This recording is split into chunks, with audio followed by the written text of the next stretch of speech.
Now, we are on a journey together, and I've been taking it slow. And I'm really actually kind of glad I'm taking it slow. I think that sometimes I come through like a tornado. I think, well, surely everybody knows what I'm talking about.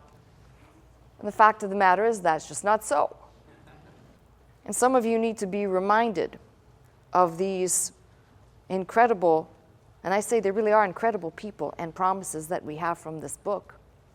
So we've been going through and looking at the tribes of Israel. These are the sons of Jacob, whose name was changed to Israel.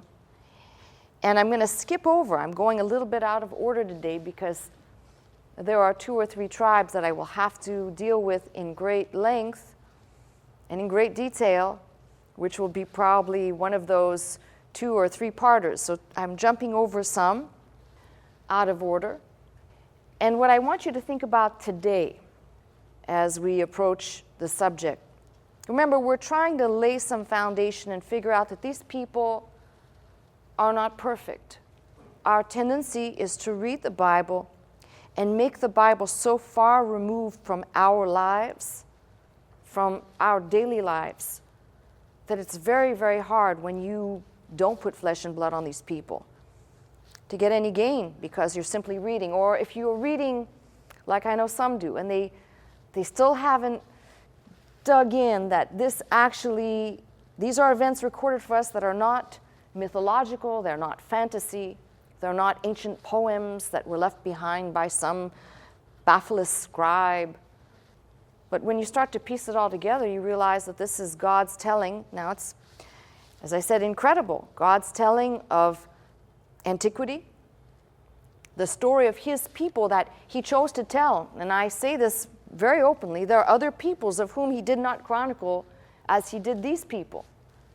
But he wanted to leave the record, and the record has been, I would say, in spite of translation, in spite of transmission, has been adequately preserved for us to know that we're dealing with not fantasy or mythological or whatever you want to call it, but actually the truth. And I prefer, as to the best of my ability, to look at these things in a historical way as well.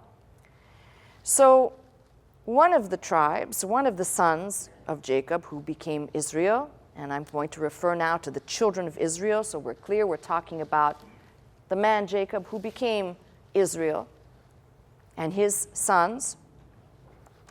And as we have journeyed through, we've looked at Reuben, who should have been, as the firstborn, he should have been the one that received the blessing of primogeniture, the birthright of the firstborn. And we know that the record says he defiled his father's bed, and therefore he forfeited that. Dirty scoundrel, some say, look what he did.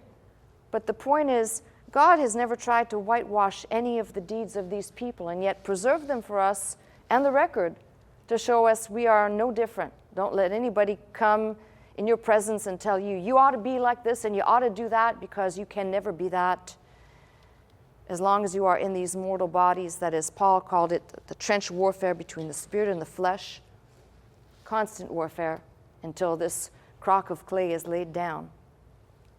But after Reuben, the next Simeon and Levi, which are grouped together, which could have received the birthright next in line, but it's passed over because they take revenge on the violation of their sister Dinah. And that record that we studied, it's not so much that they wanted to take revenge, it's what they did in killing all the people, taking the women, the children, and all the goods from the place where they slew all the men, and not consulting their father. So they are passed over. And we were kind of going through the line and looking at each one of these, and not necessarily going as far as we can go, but we know that the tribe of Reuben, for example, will not produce too much notoriety. But the tribe of Reuben will have, for example, later on, in the later history of the book, in the book of Judges, it will have a judge.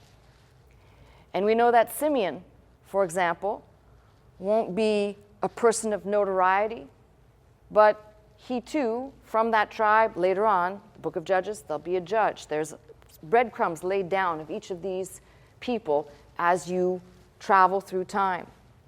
Levi, we know, as I said, brings us from the tribe of Levi a man named Moses, his brother Aaron, and his sister Miriam. Moses leads the people out of the land of Egypt. And that tribe and the descendants of the sons of Aaron become essentially, we'll call them the real center and core tenders of the tabernacle, with express detail on what they must do, given expressly to them, and they will not have any benefit of inheriting land such as the other tribes, but they will have duties and they will have cities that they may abide in, 48 of them, plus the cities of refuge. And if we keep traveling through, we find that, I think last week we looked at Judah. And Judah has an interesting situation happen. When the blessings are given out in the latter chapters of Genesis to all the children, the birthright package, which was one package, is now split. It's bifurcated. So to Judah and Judah's descendants will come the right to rule and lawmaking, and to the sons of Joseph, those half-Egyptian children, Ephraim and Manasseh, will go other blessings. The birthright package is now split. We looked at Judah and his interesting story, and there's no other way to put it, somewhat of a whorish tale, pun intended. But it gives you an idea as we begin to trace the right to rule, that line that produces the two children, Pharez and Zerah, which then will bifurcate, and there's a record of that, and eventually will join again as one, and then we trace a lineage of someone who's sitting on the throne, because the promise to David was that there will never be a time when his seed or a descendant of his is not sitting on the throne. And as I said last week, and I'll repeat it again, it's made many people fall away from the faith because they failed to look in the right place to find out who the descendants and to trace the lineage properly. Brings you to a harsh and brutal reality that there is indeed a descendant of that line, even today, sitting on a throne somewhere, alive and well, at least in the last hour or so since I left my office. And it's not me. Just in case you get confused with my connection of saying since I left my office. But there is somewhere on this planet a descendant of that line sitting on the throne. That brings us to the subject of the lost tribes and people who are willing to take the time and the effort to examine the information, begin to realize that the title, Lost Tribes, is kind of not really true. The lost tribes are not lost at all. The prevailing theory held by most people who do not wish to examine both the evidence biblically and the extra-biblical and historical archaeological evidence is that these people are gone. They have disappeared. Finally, a finely woven history, if one chooses to look, gives clear understanding, gives us a better understanding of the rest of the Bible. Because I've said to you, if you cannot distinguish between the house of Israel and the house of Judah, and you try to make them one lump sum, you're going to have trouble interpreting what the prophets were talking about and to whom these prophets were talking. Some prophets spoke to the north, and some spoke to the south, as the kingdoms divided after the death of Solomon. So it's important to understand that. The other thing is, if we go outside of this book, there are many abundant proofs, and I never do this way. I don't say go to the outside sources first to get your information and then come back to the Bible. The Bible's enough for me. But I do recognize there are people who will say, well, you know, how can you verify this? And you begin to trace the names of, for example, the Assyrian names that we have anglicized for our reading, Tiglath-Pileser, Shalmaneser, and others, that or the name Pul, which is equated with. And we can take the names that their titular names or their what we'd call anglicized names, but we can trace back into the records and find that these people who were brutal, barbaric, and cruel made sure to document their conquests and to document the power over the people that they either subjugated, captured, or moved around. So there's abundant record outside of this book to show us that when the time comes, and I'm headed there, we're not there yet today, but I'm headed there, we'll talk about some of those discoveries briefly, specifically the cuneiform cache that was uncovered in the late 1800s, and certainly the later findings by about the 1930s by a professor at the University of Michigan, and many of the major libraries and museums as pieces started to be pulled together both by Laird and other archaeologists. A clarity and a pattern became abundantly clear that if an individual was willing to investigate those pieces of information and understand the following, that some of the people referred to, biblically speaking, their names indeed will appear in those sources. For example, there is an obelisk stone with the person's name of Jehu, who is a biblical person, the biblical account, which will chronicle in detail some of the events that lead to, we'll call it the demise of kingdoms. Other people will be known by other names. They will not be known by their name, but as they were carried away, they'll be known by other names, which we can indeed trace back to these people who have been labeled lost. So as we trace this, and I've tried to try and keep each message somewhat individual and separate, so that somebody who's trying to put together the pieces, you're not having to go, okay, I've got to go back 5 messages to find out what she said. I'm trying. Not always possible, but that's the idea, the goal. Starts, of course, with God calling a man out of Ur of Chaldees, or Kasdim, Abram, who becomes Abraham. God gives him a nice promise. Actually, it's multiple promises, but the specific things I'm looking at, land and seed as in a son. And that seed, that was the promised seed, as although Abram, high father, became Abraham, father of many, indeed, it is his son Isaac, son of promise, who then, of course, produces Jacob, and Jacob, his sons, and these sons are the sons of Jacob / who becomes Israel, are who we're talking about when we discuss the lost tribes or the children of Israel. That's all background. Now, in Genesis 30 we go. That's where I take you first. Well, that was the introduction to bring folks along. Yeah, it's very difficult. I understand when you come in, sometimes I'm right in the middle of something, especially if you're coming in for the first time. You, what on earth is she talking about? Okay, so we've been through some of the children already, clear to Judah, and we know that Jacob has 2 wives and 2 concubines. So essentially, 4 women and 1 man will produce the tribes. Busy people here.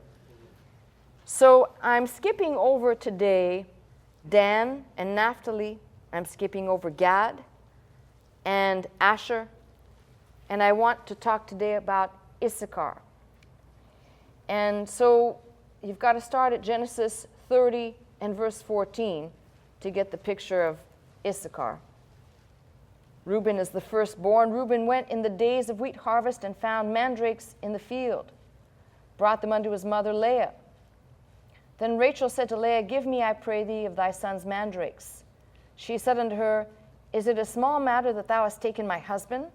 And wouldest thou take away my son's mandrakes also? And Rachel said, Therefore he shall lie with thee tonight for thy son's mandrakes. So there's a little bit of selling of buying and selling of Jacob. You can't always get what you want, but you get what you need.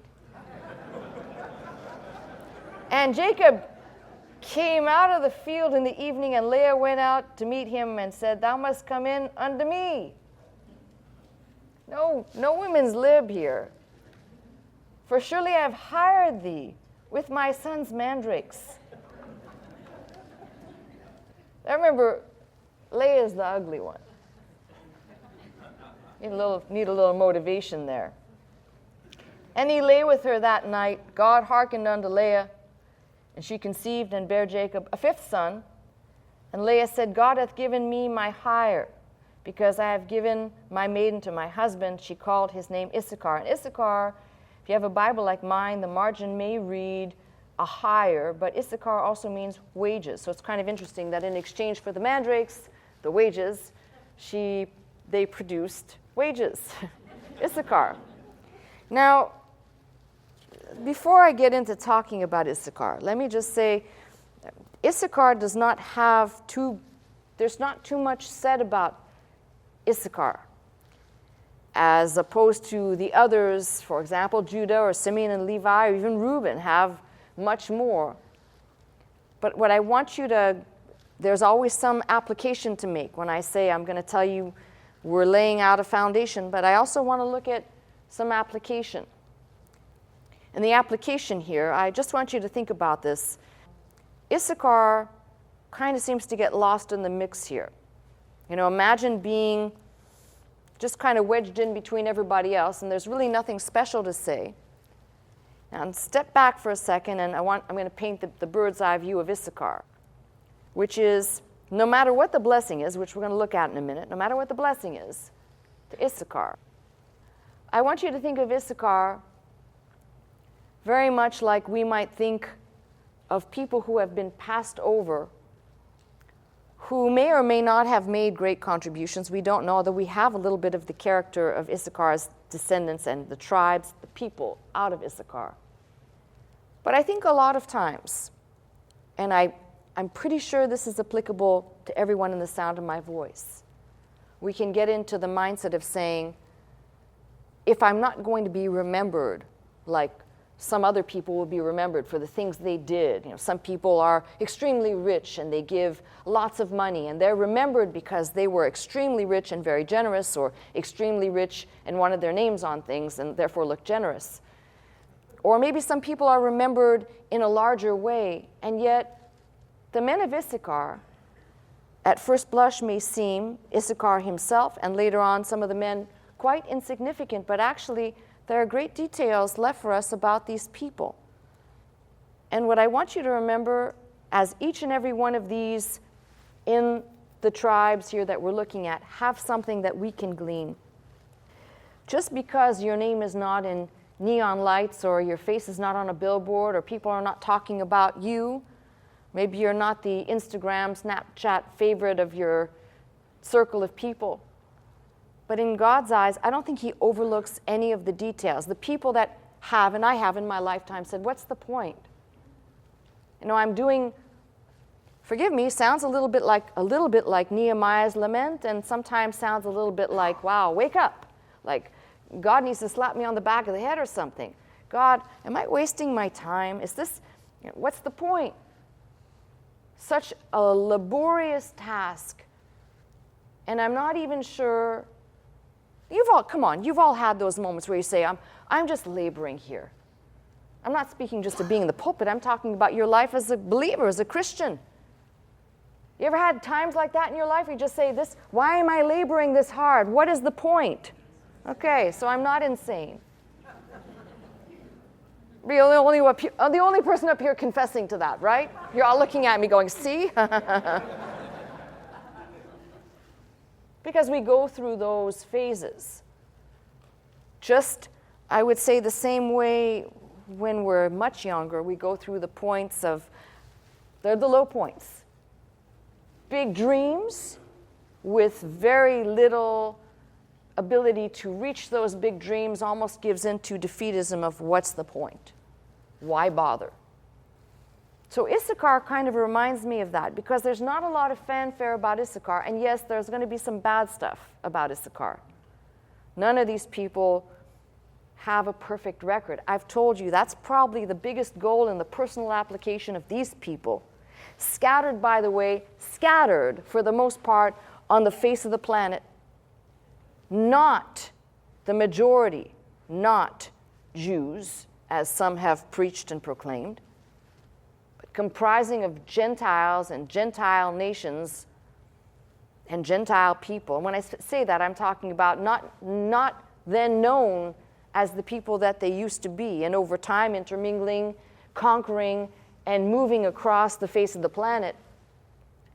So Issachar does not have some great stories like, as I said, Simeon, Levi, and Judah. But what we can glean in the blessing that Jacob will give just before he dies is a little bit strange. So if you'll turn there, Genesis 49, and we've got Jacob gathering his children together to bless them. And by the way, not all of them are getting a blessing. But Issachar, Genesis 49, beginning at verse 14. Oh boy. Okay, kids, come on, gather around. I would think Reuben would be the first. He's firstborn. He'd be the closest by, ear cupped. Dad can just barely talk. And when he gets to Issachar, he says, Issachar is a strong ass couching down between two burdens. Tell me what type of a blessing that is. When your father calls you a strong ass. Now, it should really read, now reading the King James and having a little fun, but the translation in the Hebrew is extremely challenging. I would challenge some of my Hebrew students, if you want to knock yourself out and have a wild time trying to figure this one out. Some of the translations that I came up with from the Brown Driver Brig and other helps, Issachar is either a strong or a bony ass. Focus, keep your mind on the Lord right now. Couching down, but actually prostrating or laying himself out between two burdens. And this is what's the difficulty. The two burdens are either two sheepfolds or two ash heaps, depending on which word you're going to use from the Hebrew. It's quite difficult. I've told you, as I get a little bit older, my sympathy for those people who were translating grows by leaps and bounds, because it is just that ambiguous of a language. And he saw that rest was good. He saw that the resting place was good, and the land that it was pleasant. And he bowed his shoulder to bear and became a servant unto tribute. He became a slave at forced labor. Basically, laying himself out between two burdens. And when I said I gave you sheepfolds or ash heaps, could be the tribes that he was around, or the peoples he would ultimately end up being surrounded by, not being able to stand alone or choose for himself one or the other, and then ultimately becoming a slave of forced labor because of his inability to choose one and be by himself, as the other tribes will be independent. So that's a very strange blessing / prophecy for Issachar. And we're not told. Issachar did not produce any notables like David. David came out of the line of Judah. Issachar did not produce any Solomon. Solomon came out of the line of Judah. Issachar didn't produce any real names that you can say, wow, I know that name and I'm familiar.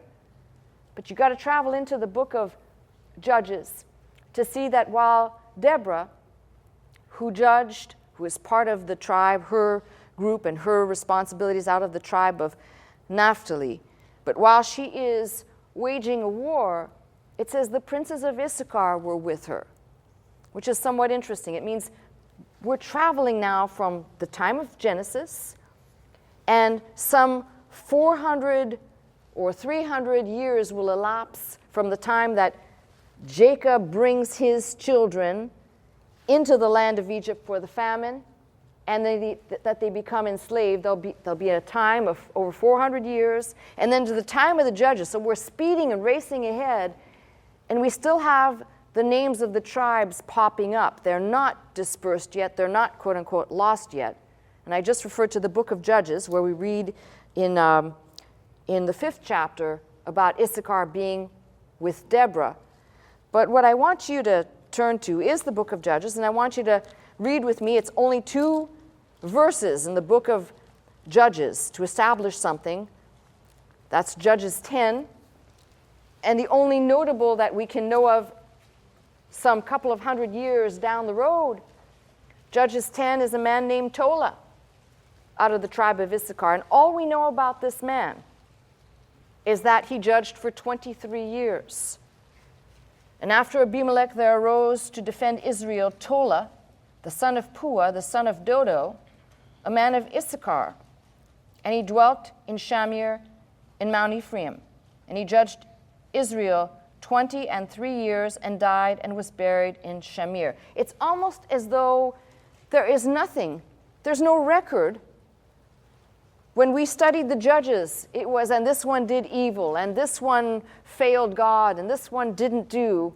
It's almost as though there are no real details thus far given to us about the descendants of this line. And the frustration is if we're trying to paint a picture, we don't get too much.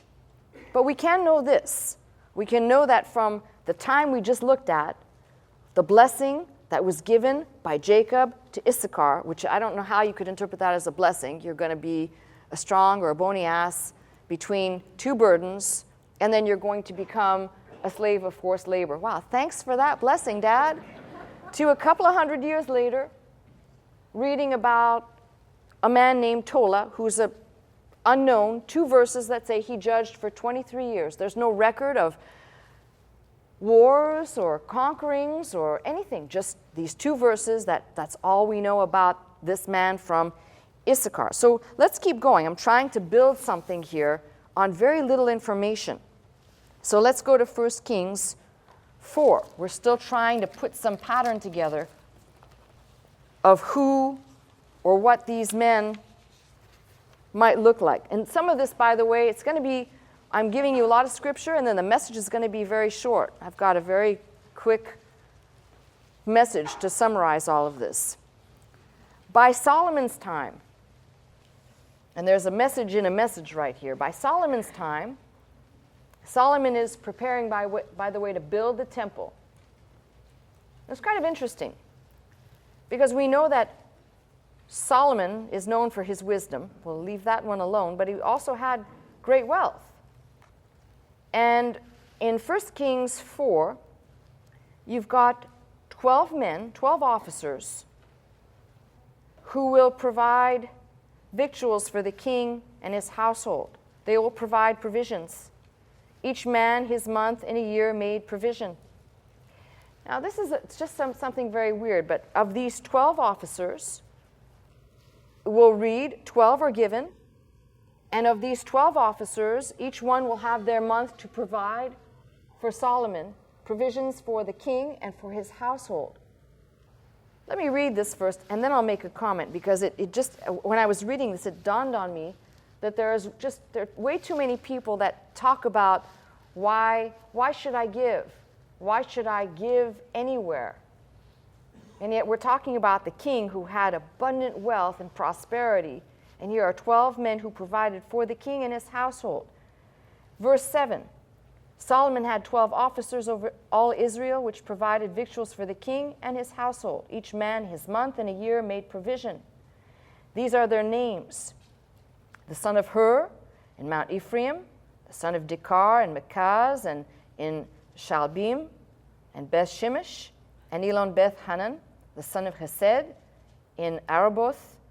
To him pertain Soho and the land of Hepher, the son of Abinadab, and all the region of Dor, which hath Taphath, the daughter of Solomon, to wife. Baana, the son of Ahulid. To him pertain Tanach and Megiddo, and all Beth-shean. And you keep reading: son of Gibor, son of Manasseh, son of Iddo, keep going. Bana, the son of Hushai, was in Asher and in Aloth. Jehoshaphat, the son of Paruah, in Issachar. So we haven't lost sight of the fact that there are still descendants of the tribe of Issachar. Here is Jehoshaphat, the son of Paruah, in Issachar. And these are the 12, each one essentially responsible for 1 month to bring provisions, which means these people had to be men of means. So what have we established so far? That Issachar didn't really get too good of a blessing. That out of that line produced a judge that judged 23 years with very little that we can go on. And here, still to the time of Solomon, and Solomon has not yet built the temple, but we know he's got great wisdom and wealth. And we've got 12 men, and one of these men is out of Issachar, who will provide for the king and all of his household for 1 month. And that means minimally the king and 1,000 women, aside from the men and others that served. That's a whole lot of mouths to feed, which means these were men of substance. They had the wherewith to provide to the king and his household. And that's one of the pictures I want to paint, men of means. So we have some insight. The tribe didn't just disappear into oblivion with rags on their back. We've got a man, obviously, out of the tribe who's a man of substance. If you just go a few pages further in your Bible to 1 Chronicles 7. Now the sons of Issachar were Tola, Puah, Jashub, and Shiram, 4. And the sons of Tola, Uzi, Rephaiah, Jeriel, Jabmai, Gibson, Shemuel, heads of their father's house, to wit of Tola. They were valiant men of might. So what I want you to see, we don't have too much information, so what we're building is a skeleton here. We've got a judge, we've got men who were men of means, and here we have valiant men of might to help us understand a little bit about this tribe. So they were valiant men of might. If you're interested, the Hebrew is Gibori Chayil. In their generations, whose number was in the days of David 2 and 20,600. So 22,600. And the sons of Uzi, and all of the chief men, and with them their generation after the house of their fathers, were bands of soldiers for war. So we have valiant men of might and soldiers for war, 36,000. For they had many wives and sons. And their brethren among them, of all the families of Issachar, were valiant men of might. It's repeated again, reckoned in all by their genealogies, 87,000. So we have 87,000. That gives you a snapshot. Again, not too much detail, except I'm going to repeat. Back in Judges, we get a picture of those men that were with Deborah, Tola who judged, these who are considered valiant men of might, soldiers for war. And if you'll go a few pages ahead now to 1 Chronicles 12, and verse 32, it says, "And the children of Issachar, which were men that had understanding of the times." And we studied that word when we went through the whole book of Nehemiah, that Hebrew word bean, just like it sounds like bean, for discerning, understanding of the times, to know what Israel ought to do. The heads of them were 200, and all their brethren were at their commandment. That's kind of interesting because these were men who had discerning just beyond it. It's much beyond simple knowledge. They had discerning of the times to know what Israel ought to do. So we have a pretty good picture of what is going on here. Now, I go back now. I flip-flopped a little bit. So you've got a picture of these men. It's scant, but we can know at least through David's time what type of men these were. Men of understanding, men of discernment, men who people could probably consult, and if they were to be asked, what should we do? They had the answers. Men of provision in Solomon's time, men of might. So we do have some picture were able to paint of these people. It's not just some ambiguous shade. These are not, as I said, people who went away in their tattered rags to trot off in the desert and disappear. And at the death of Solomon, when the kingdom split, you have to the north, Jeroboam will reign, and to the south, Rehoboam. So 2 kings will reign between the split, if you will. And from this, there's an interesting reference about a descendant of the tribe of Issachar who will come up to the throne for a little while, who's quite wicked. So up until this point, other than the pretty bad blessing that Issachar gets from his dad, thus far we've got a pretty good picture of the descendants of this tribe. As I said, able to judge, men of means, men of might, men who were men of understanding, obviously well respected and sought out for the information they were able to give. Now, 1 Kings 15 will give us the record. Head to that vicinity and I'll tell you when to stop. The pages just keep going. This becomes probably the most important part of the equation as you head to 1 Kings 15. Now we're well into the divided kingdom. As I said, Jeroboam will reign, Nadab, then a man named Baasha, then his son Elah, then Zimri, Omri, Ahab. It just is going to degrade into a series of rulers who are evil. But here's what I want you to focus on, because we'll do this in detail. I'm now giving a greater overview of something. Just to be sure that up until this point, there are members of the tribe of Issachar still in existence to this point. And if we begin reading about where Nadab, who is the son of Jeroboam, so Jeroboam is the first after the death of Solomon, and then Jeroboam reigns for a time, and then Nadab, beginning at verse 25. So 1 Kings 15, beginning at verse 25. And Nadab, the son of Jeroboam, began to reign over Israel in the 2nd year of Asa, king of Judah, and reigned over Israel 2 years. And the important thing is when you're reading this, they're going to give you parallels, because this is why I said, if you can't separate Israel and Judah, both in the prophecies and those who ruled, you're going to have a hard time understanding. And when people begin to say Israel and equate all Israel with Jews, there's your first mistake going out the gate. So we've got a separation here. We've got a divided kingdom, north and south. Nadab, the son of Jeroboam, began to reign over Israel in the 2nd year of Asa, king of Judah, and reigned over Israel 2 years. He did evil in the sight of the Lord, walked in the way of his father, in his sin wherewith he made Israel to sin. And Baasha, the son of Ahijah, of the house of Issachar. So we've got these breadcrumbs. Issachar has not disappeared. The descendants have not disappeared. Conspired against him. And Baasha smote him at Gibbethon, which belonged to the Philistines, for Nadab and all Israel laid siege to Gibbethon. Even in the 3rd year of Asa, king of Judah, did Baasha slay him and reign in his stead. It came to pass when he reigned that he smote all of the house of Jeroboam. So, nice guy. It's the first real tarnish and cruelty we see. We don't have any other pieces of information. We just don't. He left not to Jeroboam any that breathed until he had destroyed him, according to the saying of the Lord, which he spake by his servant Ahijah the Shilonite, because of the sins of Jeroboam which he sinned, and which made Israel to sin by his provocation wherewith he provoked the Lord God of Israel to anger. Now the rest of the acts of Nadab and all that he did, are they not written in the book of Chronicles and the kings of Israel? And there was war between Asa and Baasha, king of Israel, all their days. Again, we're now definitely seeing 2 separate kingdoms, 2 separate rulers.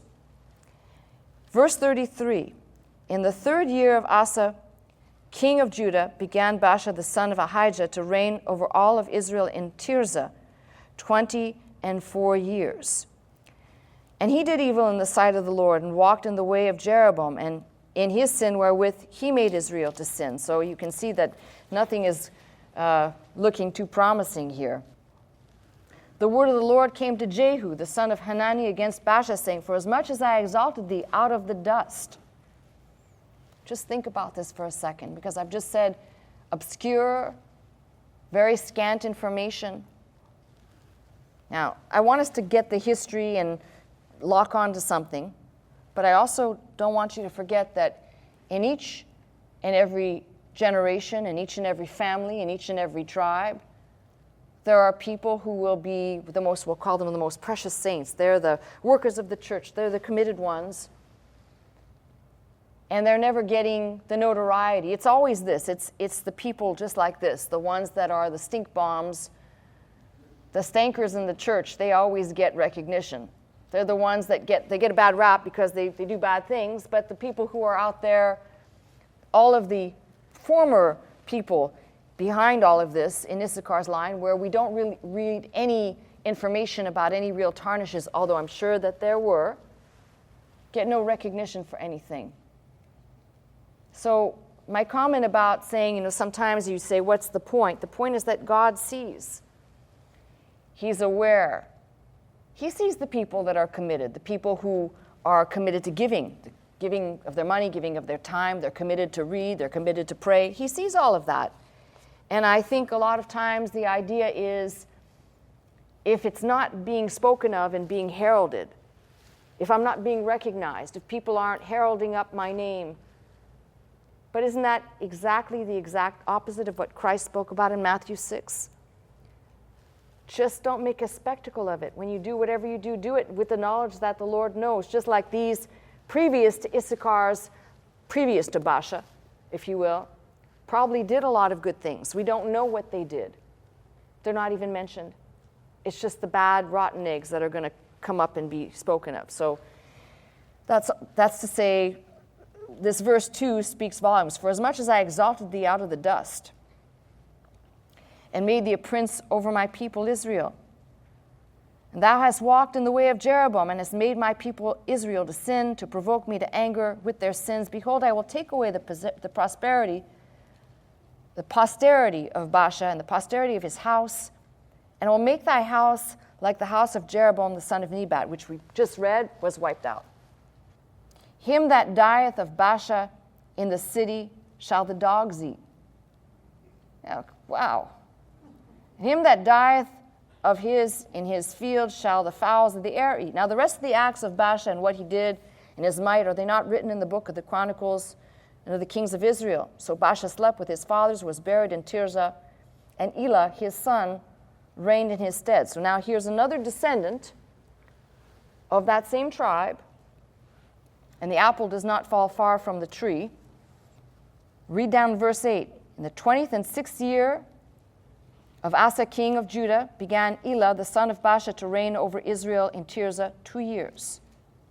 And his servant Zimri, captain of half his chariots, conspired against him as he was in Tirzah, drinking himself drunk in the house of Arza, steward of his house in Tirzah.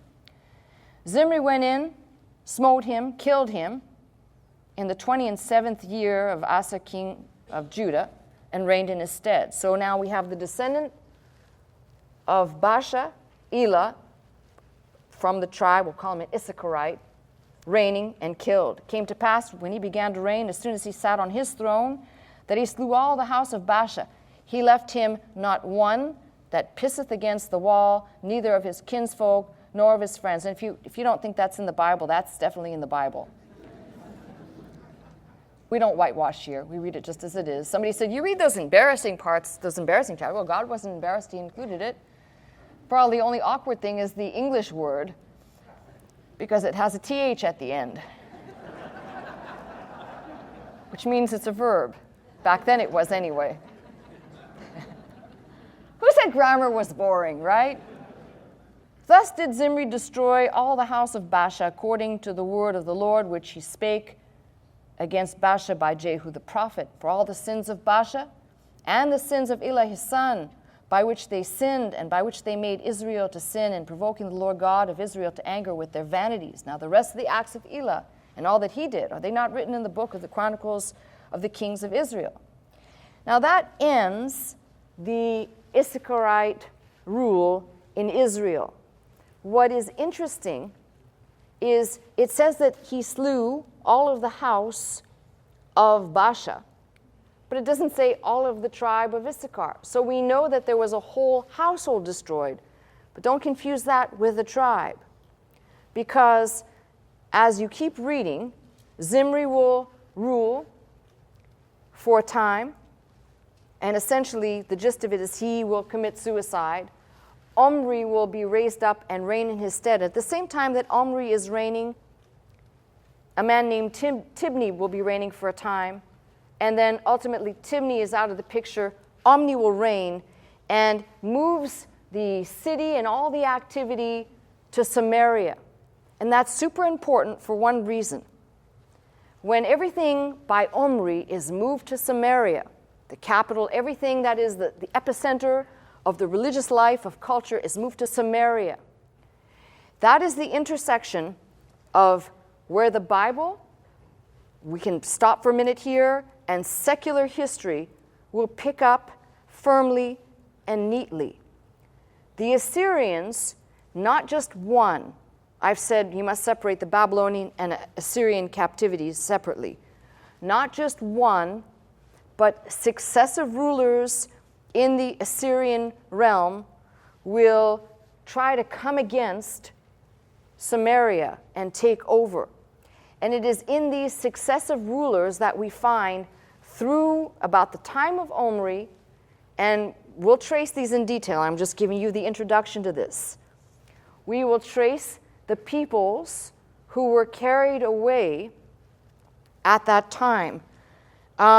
There are at least 2 or 3 different scriptures that talk about this event, both at the hands of Tiglath-Pileser and of Pul, P-U-L, Pul, carrying away, and it says the territories and tribes, biblically recording the people's tribes who are carried away or moved away.